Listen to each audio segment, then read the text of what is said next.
پیغام کی شروعات اقرا سے کی ہو، کیا اسے دوبارہ تعلیم کا سبق یاد دلانے کی ضرورت ہے؟ تو میرے اندر سے یہ آواز آئی کہ ہاں، ہم اگر خالی وقتوں میں جو نصیحت کرتے ہیں تو وہ عام طور پر ہم سنتے ہیں اور بھول جاتے ہیں، لیکن جب کسی خاص موقع پر وہ سبق دوبارہ یاد دلایا جاتا ہے تو ہمیں وہ سبق پھر یاد آ جاتا ہے، اور یہ امت، یہ قوم، یہ نوجوان، یہ ہمارے بزرگ ایک بار پھر نئے حوصلے سے کھڑے ہو جاتے ہیں۔ شاید یہی وجہ رہی ہوگی کہ پہل فاؤنڈیشن نے تعلیم، صحت اور صفائی کے موضوع کا انتخاب کیا۔ ہم لوگ سنتے ہیں کہ فٹ بال کا میچ اگر ہوتا ہے تو درمیان میں جب کوئی ٹیم پچھڑنے لگتی ہے تو اس کا کوچ میسج دینے کے لیے پانی کے بہانے کسی نہ کسی کو بھیجتا ہے اور فلاں فیلڈر کو، فلاں سینٹر کو آواز دیتا ہے کہ آپ کو اس طرح کرنا ہے، اس کو چیز کرنا ہے۔ یا آپ نے دیکھا ہوگا 2020 کے میچ میں بھی پانی کے ذریعے جو ہے وہ میسج جو ہے وہ پاس کیا جاتا ہے۔ میں یہ سمجھتا ہوں کہ آج یہ وقفہ ہمیں وہی ملا ہے کہ ہم جو سبق بھول گئے ہیں دوبارہ یاد دلانے کے لیے پہل فاؤنڈیشن نے یہ پہل کی ہے۔ میں ان کے تمام ذمہ داران کو اس بات کے لیے دل کی اتھاہ گہرائیوں سے مبارکباد پیش کرتا ہوں۔ سوال یہ ہے کہ تعلیم، صحت اور صفائی کا موضوع کیوں منتخب کیا گیا؟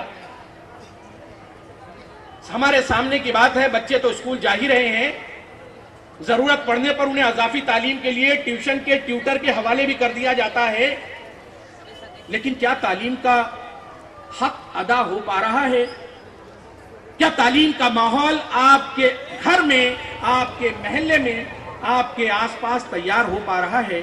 میں سامعین گرامی آپ کو یہ دعوت فکر دیتا ہوں کہ ذرا غور سے سوچئے، ایمانداری سے ساتھ یہ بتائیے کہ حقیقی معنوں میں کیا تعلیم کا حق ادا کیا جا رہا ہے؟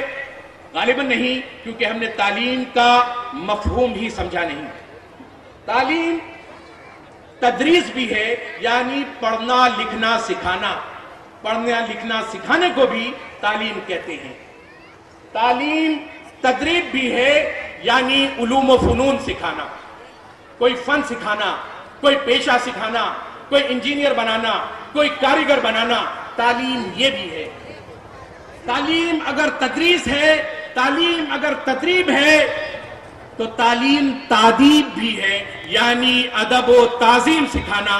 ذرا سا اپنے گھروں میں اپنی آنکھوں کے کیمروں کو مرکوز کر کے دیکھیے کہ آخر آج کی تعلیم نے ادب و تعظیم ہمارے بچے کو سکھائی یا پھر پورے محلے میں گھر کا شور سنائی دیتا ہے؟ کیا ماں باپ کا وہ احترام، کیا پڑوسیوں کا وہ حق ادائیگی، یہ سبق تعلیم کے ساتھ میں دیا جا رہا ہے؟ یا شاید آج کے اس سسٹم کے اندر ڈگریاں تو حاصل کی جا رہی ہیں لیکن ویلیوز مرتی جا رہی ہیں، قدریں مرتی جا رہی ہیں۔ ہمارے یہاں تعلیم کے ذریعے انجینئر تو تیار ہو رہے ہیں، ڈاکٹر بھی تیار ہو رہے ہیں، وہ ڈاکٹر کہ جن کے بارے میں اکثر ہم سنتے ہیں کہ جو مردوں اور گردوں کا کاروبار کرتے ہیں، وہ انجینئر کہ جن کے ذریعے تیار کیے ہوئے پل افتتاح کا دن بھی نہیں دیکھ پاتے، ادگھاٹن سے پہلے ابھی وہ کئی واقعات آپ کے سامنے ہوئے ہیں، وہ جو ہے ڈھہ جاتے ہیں۔ آخر یہ تعلیم اگر اچھے انسان نہیں تیار کر پا رہی تو کہاں کیا کمی ہے، کیا کسر ہے، اس طرف رخ کرنے کی ضرورت ہے۔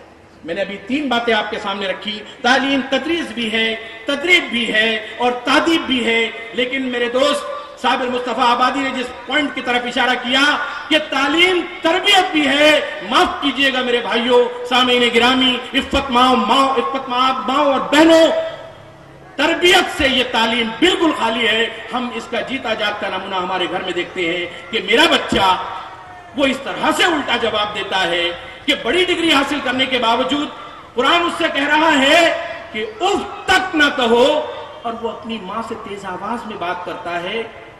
اے امت مسلمہ، تم تو داعیے اسلام تھے، تم تو پریکٹیکل نمونہ تھے، تم کو دیکھ کر برادران وطن سبق سیکھتے، ہم لوگوں کو پیغام دیتے کہ دیکھیے یہ ہے وہ دین۔ لیکن یہ کیا کہ کام کرنے والی بائی جو ہمارے گھر میں کام کرنے کے لیے آتی ہے وہ کہتی ہے تائرے بابا تمہیں لوگ کا شاڑیت جاتانا یعنی اسے بات کا کیا یہ بات ہے؟ اگر یہ تعلیم اس طرح کی ہے تو معاف کیجئے گا، تعلیم کا حق ادا نہیں ہو پا رہا۔ میں چاہتا ہوں کہ بچے اعلیٰ سے اعلیٰ تعلیم حاصل کریں، لیکن تعلیم کا جو بنیادی مقصد ہے کہ وہ انسان اور جانور کے درمیان ایک فرق پیدا کرتی ہے، کم از کم تعلیم کا وہ حق تو ادا ہو جائے۔ تعلیم جس کے لیے حضور اکرم صلی اللہ تعالی علیہ وآلہ وسلم فرماتے ہیں کہ میں معلم اخلاق بنا کر بھیجا گیا ہوں، تو تعلیم کے ذریعے اخلاق اور تربیت کا پہلو جو ہے ہماری نظروں سے اوجھل نہیں ہونا چاہیے۔ یہ تعلیم ہی تو ہے جو آپ کو اشرف المخلوقات بناتی ہے، یہ تعلیم ہی تو ہے جس کے لیے ہم اضافے کی دعا کرتے ہیں۔ ہم سے کہا گیا کہ دعائیں کرو، رب زدنی علما، رب زدنی علما۔ ہم اپنے علم میں اضافے کی، بڑھنے کی دعا کرتے ہیں کہ میری نالج میں اور جو ہے وہ اضافہ ہو جائے۔ ہم سے کہا گیا کہ علم نافع کی دعا مانگو، اللہم اسألک علما نافع، کہ ہم اے اللہ تجھ سے علم نافع کا سوال کرتے ہیں۔ یہ وہی امت ہے، یہ وہی لوگ ہیں جن سے آقا نامدار نبی کریم پیکر جمیل سرور دو عالم حضور اکرم صلی اللہ علیہ وآلہ وسلم کی حدیث یہ پیغام دیتی ہے، طلب العلم فریضۃ علی کل مسلم، علم کا حاصل کرنا ہر مومن مرد پر فرض ہے، مومن عورت پر فرض ہے۔ لفظ مسلم آیا ہے، یہاں کوئی جو ہے آپ کو تفریق نظر نہیں آتی کہ صرف مرد کو تعلیم دی جائے اور میری بیٹیاں جو ہیں وہ صرف چولہوں کا ایندھن بنتی رہیں۔ معاف کیجئے گا، تعلیم کا مقصد ہم نے سمجھا ہی نہیں، اور اسی لیے ہمارے یہاں تعلیم دو خانوں میں بٹی ہوئی دکھائی دیتی ہے۔ ہم نے تعلیم کو الگ الگ بانٹ دیا، ہم نے تعلیم کو دنیاوی تعلیم کر دیا، ہم نے تعلیم کو دینی تعلیم کر دیا۔ ایسا تو کبھی نہیں تھا، نبی کے زمانے میں بھی نہیں تھا۔ اگر ایسا ہوتا تو بدر کے قیدیوں کو علم سکھانے، تعلیم دینے کی بات کی گئی تو بدر کے قیدی کون سی تعلیم دیتے؟ معاف کیجئے گا، یہ ہماری صنعیت ہے۔ ہم نے جو ہے اس کا تعلیم کو، شکشا کو، ایجوکیشن کو دو پارٹ میں بانٹ دیا۔ اگر یہ ایجوکیشن آپ کی زندگی میں آپ کو مکمل انسان بناتی ہے، آپ کو خدا شناس بناتی ہے، خدا کو پہچاننے کا ذریعہ ہے، تو یہ تعلیم ہے۔ اگر یہ تعلیم معرفت الہی کا پیغام دیتی ہے، اگر یہ تعلیم معرفت حشر و نشر کہ آپ دنیا میں کیوں آئے ہیں، تمہاری زندگی کا مقصد کیا ہے، تمہیں دنیا میں اللہ تبارک و تعالیٰ نے، اس ایشور نے کیوں بھیجا ہے، یہ پیغام اگر ہماری سمجھ میں آتا ہے تو حقیقی معنوں میں تعلیم ہم نے حاصل کی۔ سامعین، میں بار بار جب قرآن کا مطالعہ کرتا ہوں تو قرآن جو سب سے پہلے جس کے مخاطب حضرت محمد صلی اللہ علیہ وسلم ہیں، اور اس کے بعد اس دور کے صحابہ اور تمام لوگوں کو پیغام دیتا ہے، اور آج تک کے انسانوں کے لیے ایک نسخہ کیمیا ہے جس سے ساری دنیا فیضیاب ہو رہی ہے، وہ بار بار اس بات کی طرف اشارہ کرتا ہے کہ اللہ کی نشانیوں پر غور کرو، اللہ کی نشانیوں پر غور کرو۔ میں بھی دو چار روز قبل جو ہے اخبار دیکھ رہا تھا تو وہاں ایک خبر نے جو ہے وہ کہ ماں کے پیٹ کے اندر بچہ سنتا ہے، یہ تحقیق سامنے آئی ہے۔ اور آپ سے تو برسوں پہلے ہی کہہ دیا گیا کہ کس طرح سے انسان کی تخلیق ہوتی ہے، اور اگر یہ تحقیق جو آج سامنے آئی ہے، اور میرے برادر نے کہا کہ آغوش مادر میں آنے سے پہلے، ماں کی گود میں آنے سے پہلے بچہ حافظ تھا، تو وہ عمل کیسے انجام پایا؟ ذرا غور کیجئے۔ حقیقی معنوں میں ہمارے یہاں تعلیم کا ماحول تیار کرنے کی ضرورت ہے، اور یہی وجہ ہے کہ ہم کہیں نہ کہیں اپنے مقصد سے بھٹک رہے ہیں۔ ہم نے تعلیم کو حقیقی معنوں میں سمجھا ہی نہیں۔ سامعین، ہمارے گھر کا ماحول کیسا ہے؟ ایک 1997 کا ایک طالب علم یاد آ رہا ہے، منگیش مسکر، پورے مہاراشٹر میں 97% لے کر وہ بچے ٹاپ کیا تھا۔ اس کے گھر کے اندر کوئی سہولت نہیں تھی، اس کے گھر کے اندر پڑھنے کے لیے اسٹڈی ٹیبل نہیں تھا، باہر سے جمع کی گئی اینٹوں کو گھر میں جھوپڑے میں لا کر اس نے جو ہے ٹیبل بنایا، پڑھنے کا ماحول بنایا، ماں نے اس کی مدد کی، ایک گھر میں پڑھائی کا ماحول تیار ہوا، اور وہ بچہ پورے مہاراشٹر میں فرسٹ آیا، اور چیف منسٹر کے ذریعے اسے ایک فلیٹ جو ہے وہ انعام میں دیا۔ ہمارے گھروں میں ماحول کیا ہے؟ امتحانی دور میں ہم ماحول کیا دیکھتے ہیں؟ آخر وہ ایڈیٹ باکس جو ہمارے کنٹرول میں ہونا چاہیے تھا، ہم اس کے کنٹرول میں کیسے چلے گئے ہیں؟ آخر گھر میں یہ ماحول کیسے بن گیا ہے کہ آپ کا پرائم ٹائم وہ ایڈیٹ باکس کھا جا رہا ہے. میری مراد اس ٹیلی ویژن سے ہے جو آپ کی تفریح کے لیے تھا، لیکن آج آپ اس کا نشانہ بنتے جا رہے ہیں. اس کا کنٹرول ہمارے ہاتھوں میں نہیں رہا اور نتیجہ پڑھائی کا ماحول گھر میں بالکل نہیں ملتا. اگر پڑھنا چاہتے ہیں تو بھائی صاحب کو میچ دیکھنا ہے، اگر میری بیٹی پڑھنا چاہتی ہے تو دادا کو نیوز سننا ہے، اگر میرا بیٹا دوپہر کے وقت کچھ پڑھنا چاہتا ہے تو پتہ نہیں ماں بہن اور کس طرح کے سیریل جو ہے وہ سازشیں کرتے رہتے ہیں ٹی وی پر اور مائیں اس سے چپکی رہتی ہیں. سامعین گرامی، کیا گھر میں ایسے ماحول میں تعلیم کا ایک انوائرنمنٹ تیار ہو سکتا ہے؟ یقیناً نہیں. جب گھر کے ایک کونے کے اندر پرشور آواز میں ٹی وی بول رہا ہو تو آپ گھر میں تعلیمی ماحول کی توقع نہیں کر سکتے. اس کے بعد آپ بچوں سے توقع کرتے ہیں کہ میرا بیٹا تمام رضائت بہترین سے بہترین لے کر آئے. آپ موازنہ کرتے ہیں پڑوس کا فلاں لڑکا اتنا کر رہا ہے، اس کا بیٹا اتنا کر رہا ہے. یہ موازنہ کر کے آپ اس کی صلاحیتوں کو اور زیادہ ڈی مورلائز کر رہے ہیں اور یہ موازنہ اس بچے کی شخصیت کو بڑھانے کے بجائے کہیں نہ کہیں اس کی شخصیت کو تخریب کا عمل انجام دے رہا ہے. سامعین گرامی، میں انتہائی ادب کے ساتھ درخواست کرنا چاہوں گا اس غریب کے گھر کے ماحول کی طرح آپ اپنے گھر کا ماحول بنائیے. میرے ایک دوست جن کے والد بہار سے بمبئی تشریف لائے، جھوپڑے میں رہتے تھے، ان کا گھر بالکل نل کے کنویں کے بالکل بازو میں تھا. آپ جانتے ہیں پانی کے لیے کسی زمانے میں کیا افراتفری کا ماحول تھا. ان کے گھر کے پاس پانی بھرنے کے لیے شور ہر وقت رہتا تھا. انہوں نے جب یہ دیکھا کہ یہ ماحول بن نہیں پا رہا ہے، میرے بچے پڑھ نہیں پا رہے ہیں، کثیر الاولاد حبیب انصاری صاحب نے یہ طے کیا کہ جب محلے میں شور ہوتا ہو تو تب بچوں کو آرام کا موقع دیا جائے اور رات کے وقت بچوں کو اٹھا دیتے، ساری سہولتیں میسر کرتے، بہم پہنچاتے اور اس کے بعد وہ بچے تینوں بچے ان کے ٹیبل لیمپ کی روشنی کے اندر اپنے دیدے گاڑے پڑھائی کرتے. میں آپ کو یہ بتا دینا چاہتا ہوں امانت کے طور پر کہ وہ غریب والد حبیب انصاری کے تینوں بچے آج امریکہ میں بہترین کمپنیوں میں جو ہے اپنی خدمات انجام دے رہے ہیں. وہ گھر جو کبھی غریبی کا ٹمٹماتا چراغ دکھائی دیتا تھا، آج وہاں الحمدللہ اطمینان اور ہر قسم کی آسائشوں کی چراغ جو ہے وہ جل رہے ہیں. ماں باپ نے ماحول بنایا، بچوں نے محنت کی اور اس کے بعد ہم یہ دیکھتے ہیں کہ تعلیم اپنے گل کھلاتی ہے تو کہیں پر ہمیں منموہن سنگھ نظر آتے ہیں. منموہن سنگھ بھی غریب تھے، منموہن سنگھ نے بھی زندگی بھر ٹاپ کیا، فرسٹ رینک لے کر آئے. کہیں پر ہمیں وہ اخبار بیچنے والا یا کہیں پڑھتے ہیں کہ پان بیچنے والا اے پی جے عبد الکلام نظر آتا ہے کہ جو ساحل پر دوڑ دوڑ کر نہ جانے اپنے بھائی کی مدد کر کے کس طرح سے پڑھائی کرتا تھا اور اس کے بعد ایروناٹکس میں آئی آئی ٹی کرنے کے بعد آج ہندوستان کا بابا میزائل کہلاتا ہے. تو یہ مثالیں ہیں ہمارے سامنے، یہ مشال ہیں جن کی روشنی میں ہم اپنا ایک لاہ عمل تیار کر سکتے ہیں. میں چاہتا ہوں کہ ضروری نہیں کہ آپ کا بچہ کوئی بہت ہی مہنگے اسکول میں پڑھے. عام طور پہ یہی خواہش دیکھی جا رہی ہے، آج کل ایک ہور سی لگی ہوئی ہے. جیسا خالد صاحب، ہمارے والدین یہ چاہتے ہیں کہ میرا بچہ انگریزی اسکول میں ہی پڑھے اور انگریزی اسکول کے لیے ایسی دوڑ لگی ہوئی ہے کہ کبھی کبھی تو بچہ دنیا میں آنے سے پہلے مائیں قطار میں کھڑی دکھائی دیتی ہے. لیکن کیا سارے انگریزی میڈیم کے سارے پروڈکٹس بہت ہی بہترین آ گئے ہیں؟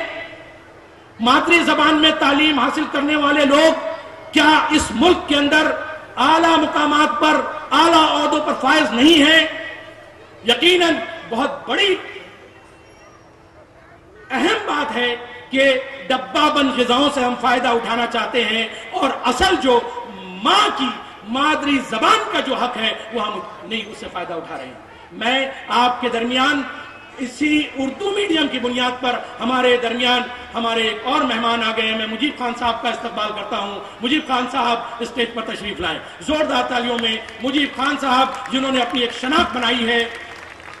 میں پریم چند ہوں اور اس طرح سے اردو کے کئی ڈراموں کے ذریعے ہندوستان بھر میں اپنی ایک منفرد شناخت رکھتے ہیں. میں انتہائی ادب کے ساتھ آپ سے درخواست کرتا ہوں برائے کرم اسٹیج پر تشریف لائیں اور آج بھی آپ کے سامنے ایک ڈرامہ پیش کیا جائے گا آپ ہی کی ہدایت کاری میں.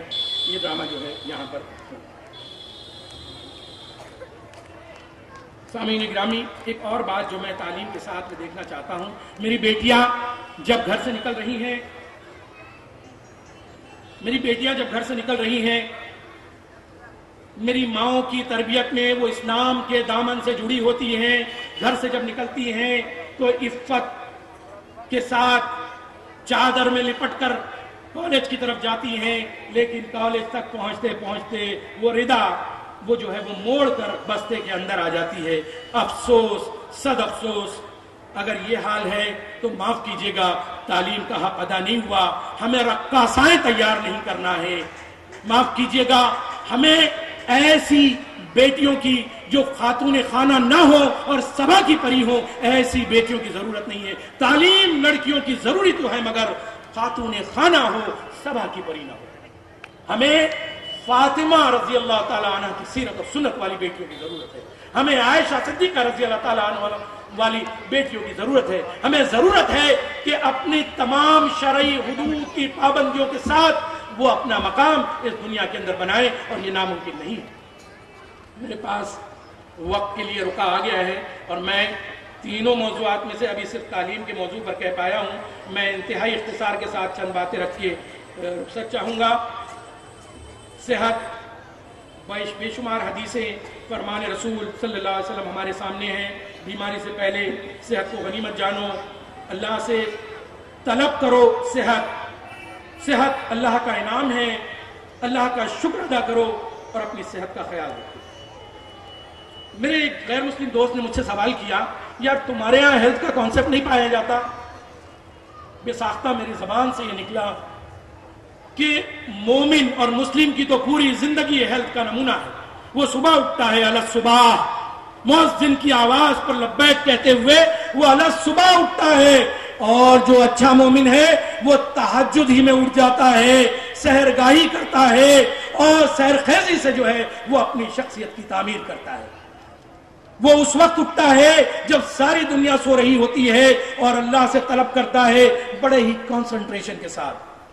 میرا دوست مجھ سے سوال کرتا ہے کہ کانسنٹریشن کیسے ملتا ہے؟ میں نے کہا تم نے یوگا کیا, تم نے میڈیٹیشن کیا.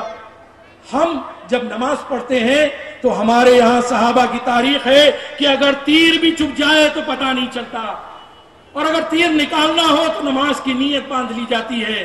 سبحان اللہ, یہ ہے مراقبہ, یہ ہے کنسنٹریشن. یہ اور بات ہے کہ ہماری تربیت کے نقص کی وجہ سے ہمارا حساب کتاب نماز میں ہونے لگا ہے. معاف کیجیے گا, بات تلخ ضرور ہے, لیکن جب ہم نے صحت کے معاملے میں نماز کو نہیں سمجھا, نماز کی تیاری کے وضو کو کہاں سمجھیں گے؟ 5 بار نہر میں غوطہ لگانے والی بات کو کون سمجھے گا؟ غسل کے ایک ایک رکن کو یاد کیجئے. آئیے اس بڑی بنیادی عبادت کی طرف جس کے لیے انگریز ریسرچرز کہتے ہیں کہ روزہ, فاسٹنگ بہت زبردست چیز ہے. آپ کے سال بھر کی گندگی نکل جاتی ہے, معدے کو, دل کو ایک نئی تقویت ملتی ہے. جو بیماریوں کا گھر ہے معدہ, اس کی صفائی ہو جاتی ہے. یہ بہترین عبادت. اور آگے بڑھیے, نبی کی سنت کی طرف آئیے. پانی پینے کا طریقہ بتانے کی ضرورت نہیں ہے. سامعین گرامی, میں اختصار کے ساتھ صرف یہ بات رکھوں گا کہ انہوں نے عنوان دیا تعلیم, صحت اور صفائی, یہ نہ ہو تو ہے رسوائی. بے شک میں مبارکباد دینا چاہتا ہوں ہمارے دوست کو, تنویر کو, ملک اکبر صاحب کو, اور آخر میں یہ پیغام دینا چاہوں گا کہ الطہارۃ نصف الایمان, طہارت پاکیزگی نصف ایمان ہے. تو ایسا کیسے ہو سکتا ہے کہ حدیث میں کہا جائے گھر کے صحن کو پاک و صاف رکھو, یہودیوں کی مشابہت نہ کرو. افسوس, گھر کا صحن کی بات ہو رہی ہے اور ہمارا تو مسجد کا بازو کا ماحول خراب ہے. میں مسجد کے بازو میں گندگی بہتے دیکھتا ہوں. انتہائی دکھ ہوتا ہے کہ جن سے گھر کی صفائی کا کہا گیا, وہ لوگ گھر تو چھوڑیے, محلے کی بھی صفائی نہیں کر پائے. اور اگر اس پورے میسج سے ہمارے دل کی صفائی نہ ہو تو معاف کیجیے گا, برتو, پرکھو, دیکھو, بھالو, موند کے آنکھیں, دل نہ لگا لو, چہرے کے دبوں کی خبر لو, آئینے کو پوچھنے والوں. خدا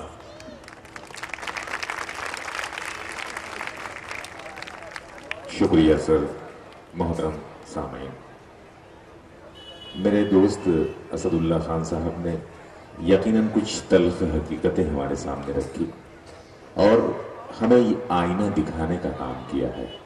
اور یقیناً دوستو وہ شخص ہمارا صحیح ہمدرد ہے جو ہماری اپنی خامیاں ہمارے سامنے رکھ دے. اور اسد اللہ خان نے یہ بہت بڑا کام کیا ہے. ایک لمحہ فکریہ یہاں پر انہوں نے دیا ہے ہمیں اور احتساب کرنے کی دعوت دی ہے کہ ہم یقیناً اپنے گھروں پر پہنچ کر خود احتسابی سے کام لیں اور دیکھیں کہ ہمارے ماحول کا، ہمارے اطراف کا جائزہ لیں اور اسے دور کرنے کی کوشش کریں.